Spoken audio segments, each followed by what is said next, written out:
On prétend que les séjours en famille resserrent les liens. C'est précisément ce que j'espérais de ces vacances à Monaco. Ce devait être l'occasion de nous retrouver, de nous détendre, loin du tumulte quotidien, entre soleil, plage dorée et luxe. Tout paraissait idéal. En tout cas, c'est ce que je croyais. Mais aujourd'hui, je comprends que ce voyage était bien plus qu'une simple pause.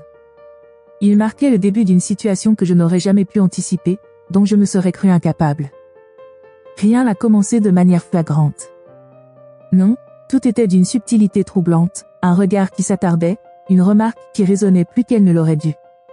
Ces détails insignifiants en apparence ont constitué les fondations d'une réalité bien plus complexe, qui allait bouleverser mon existence. Voici comment un voyage familial censé nous unir a révélé des secrets qui me poursuivent encore. Des secrets. Je ne les avais jamais confessés à voix haute jusqu'ici. Et tout a commencé avec lui, mon beau-père. Avant de poursuivre, permettez-moi de vous remercier, vous qui nous soutenez si fidèlement. Vos messages, vos partages et votre affection nous sont infiniment précieux. Sans vous, nous ne serions pas là. Si vous découvrez notre chaîne, soyez les bienvenus dans notre communauté. Ici, nous partageons chaque jour des récits poignants sur les infidélités, les trahisons et les secrets qui ébranlent les relations. Si ces histoires vous touchent, pensez à vous abonner et à activer les notifications pour ne rien manquer. Nous décryptons ensemble, jour après jour, les vérités cachées derrière les relations et la complexité des sentiments humains. Mais revenons à mon histoire. Car ce qui s'est produit ensuite restera à jamais gravé dans ma mémoire. Pierre et moi formions un couple depuis près de 3 ans. Il incarnait tout ce que j'avais toujours souhaité chez un compagnon, attentionné, motivé, dévoué à son travail. Pour être franche, sa carrière monopolisait souvent son attention, entre réunions tardives et appels interminables. C'était dans sa nature. Je tentais de ne pas le prendre personnellement, mais parfois, j'avais le sentiment de passer au second plan. Son père, cependant, ne lui ressemblait en rien. Là où Pierre était discret, son père, Édouard, possédait une présence magnétique. Un de ces hommes qui captent immédiatement l'attention dès qu'ils entrent dans une pièce. Fortuné, accompli, doté d'un charisme indéniable. Tout le monde l'admirait, moi la première lors des retrouvailles familiales. Il avait cette capacité unique à me faire me sentir exceptionnel, son regard me donnait l'impression d'être la personne la plus intéressante qui soit. Sur le moment, j'ai cru que c'était sans importance. Aujourd'hui, je me demande si tout n'avait pas été calculé dès le départ. Ce séjour à Monaco, c'était son idée. Une escapade familiale somptueuse, avec suite 5 étoiles, piscine privée et paysage de cartes postales. Il parlait de « resserrer les liens » et de « créer des souvenirs exceptionnels ». Pierre était aux anges. Il n'avait pas pris de vraies vacances depuis des lustres, et moi, je rêvais simplement de profiter de lui, d'avoir enfin son attention exclusive. Du moins, c'est ce que je croyais. L'hôtel était sublime, niché sur les hauteurs avec une vue à couper le souffle sur la Méditerranée. Chaque suite rivalisait de luxe, parquet brillant, terrasse spacieuse, baignoire en marbre. Les journées s'écoulaient entre rire et insouciance. Matinée farniente au bord de l'eau, après-midi à explorer la principauté, soirée à déguster des plats raffinés en sirotant du champagne. Pour la première fois depuis des années, tout paraissait harmonieux. Mais je comprends maintenant que cette harmonie n'était qu'une fragile façade. Quelque chose d'autre se jouait en coulisses, quelque chose qui allait tout remettre en question. Tout a commencé par des détails. Des instants qui semblaient anodins sur le moment, mais qui représentaient en réalité les premières fissures dans notre édifice familial. Ils s'imaginaient vivre des vacances de rêve. Ils étaient loin de se douter que ce voyage allait bouleverser leur existence. C'était notre 3e jour sur place, une matinée radieuse baignée de soleil. Nous avions opté pour une journée plage. L'ambiance était détendue, bercée par le clapotis des vagues. Je me souviens m'être dirigé vers l'eau dans mon nouveau bikini. Pierre me l'avait offert, un modèle bleu électrique qui me mettait mal à l'aise, mais qu'il adorait. Alors je l'avais enfilé. Je me sentais légère, presque audacieuse, du moins pendant quelques instants. En entrant dans l'eau, j'ai perçu ce regard pesant. Un coup d'œil vers la plage m'a confirmé sa présence. Édouard, mon beau-père, affalé sous un parasol, un verre à la main. Ses yeux étaient braqués sur moi, fixes, presque hypnotiques. Ce n'était pas le regard qu'un beau-père devrait poser sur sa belle-fille. Ce regard a duré trop longtemps, et trop appuyé. J'ai vite détourné les yeux, tentant de chasser mon inconfort. Ce n'est rien, me suis-je répété. Il est juste dans ses pensées. Mais au fond, ce moment m'a marqué. Après cet incident, les choses ont imperceptiblement changé. Il semblait toujours se trouver sur mon chemin, inventant toujours des prétextes pour engager la conversation. D'abord, ce furent des remarques banales. « Tu es particulièrement éblouissante ce matin », m'a-t-il lancé un jour pendant le petit déjeuner. J'ai souri poliment, mettant cela sur le compte de son charme habituel. Mais ces mots sonnaient différemment, plus intimes, plus ciblés. Et puis il y avait ces regards. Ces longs regards appuyés qui me donnaient l'impression d'être mise à nu. Je l'ai surpris à me dévisager près du jacuzzi, alors que je traversais la terrasse pour rejoindre le dîner. Comme s'il n'avait aucun contrôle sur ce regard. Ces questions aussi devenaient plus personnelles, presque déplacées. « Comment parviens-tu à tout concilier avec une telle élégance ?» m'a-t-il demandé un soir au bar. Sa voix était douce, son regard insistant, et j'ai ressenti cette même ambivalence, entre flatté et profondément mal à l'aise. Je me convainquais qu'il était simplement attentionné, qu'il voulait m'intégrer à la famille. Mais mon intuition m'alertait, c'était plus que ça. J'ai d'abord tout mis sur le compte de mon imagination. Après tout, c'était un homme sociable qui aimait mettre les gens en valeur. Pourtant, jour après jour, ses attentions devenaient difficiles à ignorer.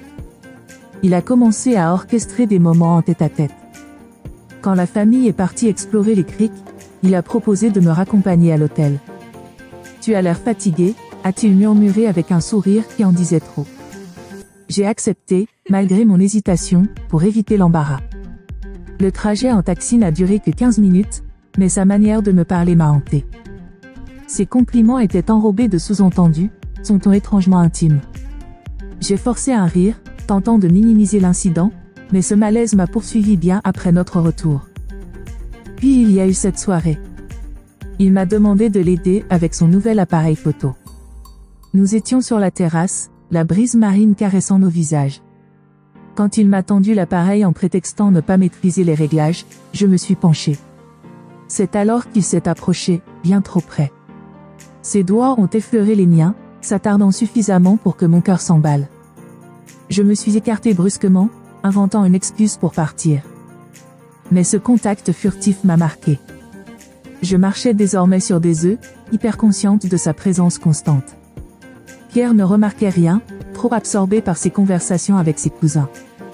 Peut-être est-ce pour ça que je me suis tue. Je ne voulais pas semer la zizanie inutilement. Pourtant, je savais au fond de moi qu'un seuil avait été franchi. J'ignorais juste jusqu'où cela nous mènerait. Arrivé au 5e jour, l'atmosphère entre nous avait irrémédiablement changé. Une tension palpable alourdissait chaque interaction. Ses regards duraient quelques secondes de trop. Je tentais de me persuader que j'exagérais, mais une certitude grandissait en moi, la situation dérapait. Ses stratagèmes pour me retrouver seule se firent plus élaborés. Cet après-midi-là, j'étais dans ma suite en train d'enfiler mon maillot. Je n'avais pas verrouillé la porte, pourquoi l'aurais-je fait? Nous étions en famille. Mais alors que je retirais mon paréo, la porte s'est ouverte brusquement. C'était lui. Oh, mille pardons, a-t-il bredouillé, la main toujours sur la poignée. Mais son regard, ce regard rapide et pourtant si intense qu'il m'a transpercé. Son regard est resté bien trop longtemps avant qu'il ne se détourne enfin. Je ne savais pas que tu étais là, a-t-il murmuré. Mon cœur battait à tout rompre tandis que j'attrapais précipitamment un peignoir pour me couvrir. Tout va bien, ai-je bredouillé, bien que ce soit loin de la vérité. Il est resté planté dans l'encadrement de la porte, comme s'il attendait une réaction de ma part, avant de finalement se retirer. J'ai tenté de me convaincre que c'était un malentendu. Mais la manière dont ses yeux m'avaient détaillé. Ce n'était pas un hasard. Peu après, les sous-entendus ont commencé. Toujours enrobé d'humour, toujours accompagné de ce sourire qui m'empêchait de protester. Astérisque, Pierre aura du mal à te résister ce soir, astérisque, glissa-t-il un jour où je portais une robe légère. J'ai ri jaune, peignant d'ignorer son insistance. Une autre fois, au bord de la piscine, il s'est penché vers moi, si j'avais 20 ans de moins. Sa voix s'est éteinte, laissant la phrase en suspens, mais le message était limpide. Je suis resté sans voix. Comment en parler à Pierre? Que dire? Que son père m'avait vu à moitié dévêtu, qu'il me lançait des remarques équivoques? Pierre idolâtrait son père. Et secrètement, je craignais sa réaction. Puis vint le 6e soir. Pierre était sorti avec ses cousins, me laissant seul à l'hôtel. Dans ma chambre, je me débattais avec la fermeture éclair coincée de ma robe. Alors que je me contorsionnais devant le miroir, un coup discret à la porte a retenti, trop tard.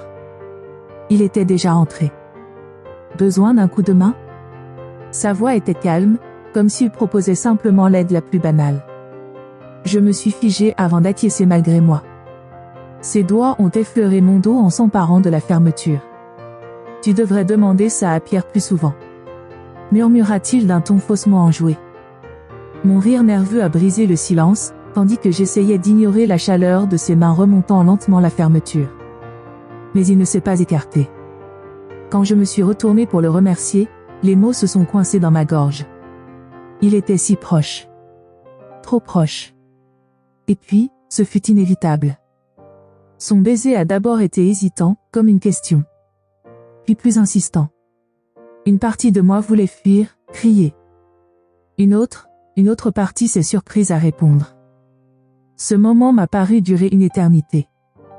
Quand il s'est enfin éloigné, son regard cherchait une permission dans mes yeux. Je suis restée muette. Et alors, l'impensable s'est produit. Ce baiser a laissé une empreinte bien plus profonde que je n'aurais pu l'imaginer. Ce n'était pas l'acte en lui-même, mais ce qu'il a réveillé en moi. J'aurais dû ressentir du dégoût.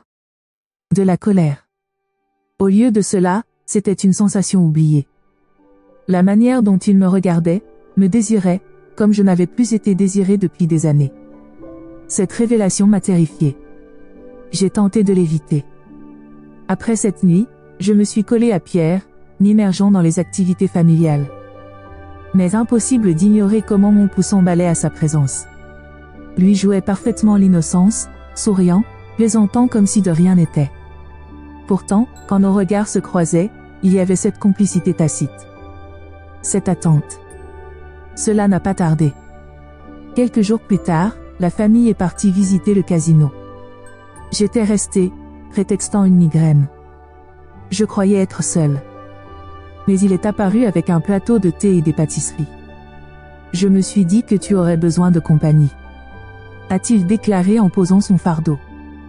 J'ai tenté de protester, mais il a coupé court d'un rire. Détends-toi. A-t-il murmuré en s'asseyant. Je ne suis pas là pour te troubler. Pourtant, tout en lui me troublait, son regard appuyé, ses doigts effleurant les miens en me tendant la tasse. Nous sommes restés là des heures à discuter de tout et de rien. Il avait ce don, me faire sentir comme si j'étais le centre de son univers. Et puis, avant même que je puisse réfléchir, il s'est penché et m'a embrassé à nouveau. Cette fois, je ne me suis pas dérobée. Cette fois, je lui ai rendu son baiser. Ce deuxième échange a scellé notre point de non-retour. À cet instant, j'ai cessé de résister à ce qui nous liait. Ce soir-là, lorsque toute la famille fut endormie, il est entré dans ma chambre sans frapper, sans hésitation. Et moi, je ne l'ai pas repoussé. Ce qui s'est passé ensuite était insensé, répréhensible, et pourtant inévitable.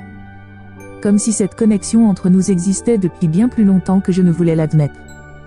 Je tentais de me convaincre que c'était une erreur isolée, un instant de vulnérabilité qui ne se reproduirait pas. Mais au fond, nous savions tous les deux que c'était un mensonge. La culpabilité m'a submergé presque immédiatement. Le lendemain matin, je ne pouvais plus soutenir le regard de Pierre. Chacun de ses sourires, chaque fois qu'il me prenait la main, j'étouffais. Pourtant, parallèlement à ce remords grandissant, persistait cette attraction irrépressible pour son père. Il incarnait tout ce que Pierre n'était pas, assuré, dominateur, d'un charisme envoûtant. Il possédait ce pouvoir étrange de me faire sentir unique, essentiel. Lui, semblait insensible au poids de la culpabilité. Toujours aussi calme, aussi maître de lui, comme si rien n'avait changé. Personne n'a besoin de savoir. Murmura-t-il un soir sur la terrasse, d'une voix basse et posée. Ça ne signifie rien. c'est juste entre nous. Il rendait tout cela si simple, si anodin. Pendant un bref instant, je l'ai cru. Il m'a assuré que ce n'était pas vraiment une trahison. Pierre t'aime, a-t-il soufflé. Je le vois bien, et je ne lui prendrai jamais ça. Mais ce qui se passe entre nous, c'est différent. Ça n'a pas à affecter votre vie. Il présentait cela comme une évidence, presque comme une noblesse. Le pire? J'ai voulu y croire. Je me suis laissé entraîner toujours plus profondément dans cette relation qui, je le savais pourtant, pourrait tout détruire si elle venait à être découverte. Ce qui avait commencé comme un simple écart s'est rapidement transformé en quelque chose de bien plus grave, de bien plus dangereux. Après cette première nuit, toutes les barrières semblaient avoir disparu. Chaque regard échangé, chaque effleurement furtif était chargé de ce nouveau secret partagé, de cette excitation interdite. L'illicite, le risque, tout cela ne faisait qu'attiser la flamme. Nos rencontres nocturnes sont devenues rituelles. Lorsque toute la villa dormait, bercée par le murmure de la Méditerranée, je quittais ma chambre le cœur battant pour le retrouver sur la terrasse. D'abord, nous parlions simplement, assis assez près pour sentir la chaleur de nos corps sans nous toucher. Mais la tension entre nous était palpable. Rapidement, les mots ont cédé la place aux caresses. Nous avons répété ces étreintes encore et encore, toujours dans l'ombre, toujours sous le couvert de la nuit. Je savais à quel point c'était insensé. Chaque craquement du parquet, chaque bruit de pas dans l'escalier faisait bondir mon cœur dans ma gorge. Paradoxalement, cette peur constante d'être découverte ne faisait qu'accroître l'intensité de nos ébats, et cette réalisation m'effrayait plus que tout. Le jour, nous jouions parfaitement notre rôle. Lui, toujours aussi charmant et charismatique, adulé par toute la famille. Moi, jouant l'épouse dévouée. Mais des fissures commençaient à apparaître dans cette façade. J'observais Pierre avec une attention maladive, analysant chaque mot, chaque expression, terrorisé à l'idée qu'il puisse deviner la vérité. Il m'a regardé une seconde de trop. Pensais-je, le ventre noué. La paranoïa grandissait. J'entendais des portes claquer, des pas dans les couloirs tard le soir. Une nuit, alors que je regagnais discrètement ma chambre, j'ai cru percevoir une présence derrière moi. Je me suis figé, retenant mon souffle, mais lorsque j'ai osé me retourner, le couloir était vide, du moins, c'est ce que j'ai voulu croire. Mon esprit ne connaissait plus de repos, imaginant sans cesse le scénario catastrophe où nous serions découverts, où tout s'effondrerait. Je vivais une double vie dont le poids devenait étouffant. Le jour, j'étais l'épouse de Pierre, celle qui riait à ses blagues, lui serrait la main, lui murmurait des mots d'amour. Mais la nuit, je devenais une autre. Une femme que je ne reconnaissais plus, prête à tout risquer pour quelques instants volés. La culpabilité était insoutenable, mais pire encore était cette confusion déchirante. J'aimais Pierre. J'en étais certaine. Pourtant, son père exerçait sur moi cette emprise inexplicable, cette capacité à me faire sentir comme si j'étais la seule qui comptait au monde. J'étais déchirée entre l'homme à qui j'avais juré fidélité et celui qui réveillait en moi des passions oubliées. Le pire? Je ne voyais aucune issue. C'était notre 7e nuit à Monaco. La famille s'était retirée tôt. Nous nous sommes retrouvés sur la terrasse, comme d'habitude, bercés par le murmure des vagues. Mais cette fois, nous avons manqué de prudence. Nous sommes restés trop longtemps. Nos chuchotements sont devenus plus audacieux, nos corps plus hardis. J'ai entendu les pas trop tard. Le cousin de Pierre était sorti chercher son portable. À peine ai-je eu le temps de me détacher, de me fondre dans l'ombre. En entrant sur la terrasse, il a scruté son oncle, puis moi, avec une intensité qui m'a glacée. « Vous faites quoi ici ?» Sa voix était chargée de suspicion. On profitait simplement de la vue. A répondu son père, d'un ton calme et détaché. Mais le regard de son neveu en disait long. J'ai passé le reste de la nuit en proie à la panique, ressassant cette scène. Avait-il vu quelque chose? Et s'il en parlait à Pierre? Cette alerte n'a fait qu'aggraver la situation. Dès lors, chaque fois que je croisais le cousin, j'avais l'impression d'être sous surveillance. Pourtant, malgré le risque grandissant, nous n'avons pas pu nous arrêter. Nous étions comme pris dans un tourbillon, incapables d'en mesurer les conséquences. La dernière soirée devait être une fête, un dîner familial face à la Méditerranée. Les rires résonnaient, les vers s'entrechoquaient. Mais pour moi, cette nuit était tout sauf festive. Distraite, nerveuse, je sursautais au moindre bruit. Mon cœur battait à tout rompre. Pierre me regardait différemment. Ses blagues habituelles s'étaient tues. À un moment, il s'est penché vers moi. « Tout va bien ? Tu es bizarre depuis quelques jours. » Sa voix était douce, mais ses yeux cherchaient la vérité. J'ai forcé un sourire, invoquant la fatigue. Mais même en prononçant ces mots, je savais qu'il ne me croyait pas. Après le dîner, alors que la famille se dispersait, j'ai prétexté une migraine pour regagner ma chambre. Je ne suis pas restée seule longtemps. Il est venu, comme chaque nuit. Je lui ai dit que c'était trop dangereux, qu'il fallait arrêter. Mais ce sourire assuré a eu raison de mes résolutions. Nous croyions être discrets. Jusqu'à ce que la porte s'ouvre brusquement. La sœur de Pierre était là, bouche bée, main sur les lèvres. Elle est partie sans un mot, mais son expression parlait pour elle. La panique m'a submergée. Qu'est-ce qu'on fait ? Astérisque, ai-je murmuré, tremblante. Lui est restée impassible, astérisque, elle ne dira rien. Comme s'il s'agissait d'un simple contretemps. Mais son regard à elle. Ce regard horrifié. Je savais que la vérité éclaterait tôt ou tard. Le lendemain, au départ, Pierre m'a embrassé le front. Sa caresse habituelle avait quelque chose de distant, de froid. Je ne pouvais m'empêcher de penser qu'il savait. Ou du moins qu'il soupçonnait. À la maison, le silence régnait. J'ai cru pouvoir tourner la page, laisser cette erreur derrière moi.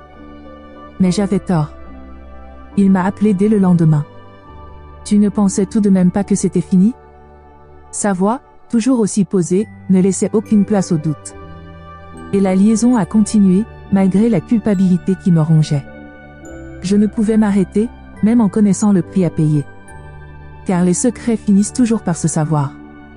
Et au fond de moi, je savais que tout s'écroulerait un jour. Me voilà donc à vivre avec ce poids qui pourrait tout détruire. Un secret que je ne suis pas sûre de pouvoir un jour avouer. Pourtant, je me demande, si je n'avais pas fait ce voyage, si j'avais fait d'autres choix, ma vie serait-elle différente ? Ou était-ce inévitable ? Pourriez-vous pardonner une telle trahison ? Une confiance brisée peut-elle se reconstruire ? Qui porte selon vous la plus lourde responsabilité ? Le beau-père ? Ou la belle-fille ? Dites-moi ce que vous en pensez. Partagez vos expériences en commentaire. Parfois, les vérités les plus douloureuses sont celles que nous devons affronter en nous-mêmes. Merci d'avoir suivi cette confession. Si cette histoire vous a touché, likez cette vidéo, partagez-la et abonnez-vous. Chaque jour, nous explorons ensemble les secrets, les trahisons et les failles du cœur humain. Activez les notifications pour ne rien manquer. En attendant notre prochaine rencontre, souvenez-vous, les blessures les plus profondes viennent souvent de ceux en qui nous avions le plus confiance. Cette histoire vous a bouleversé ? Dites-nous en commentaire. Pouvez-vous pardonner une telle trahison ? Qui porte selon vous la plus grande faute ? Aimez si vous avez été captivé par ce récit, partagez pour avoir l'avis de vos proches, et abonnez-vous pour ne manquer aucune de nos confessions déchirantes. Activez la cloche pour être alerté dès nos prochaines vidéos parce que les secrets les plus lourds méritent d'être entendus. À très vite pour une nouvelle vérité à décrypter.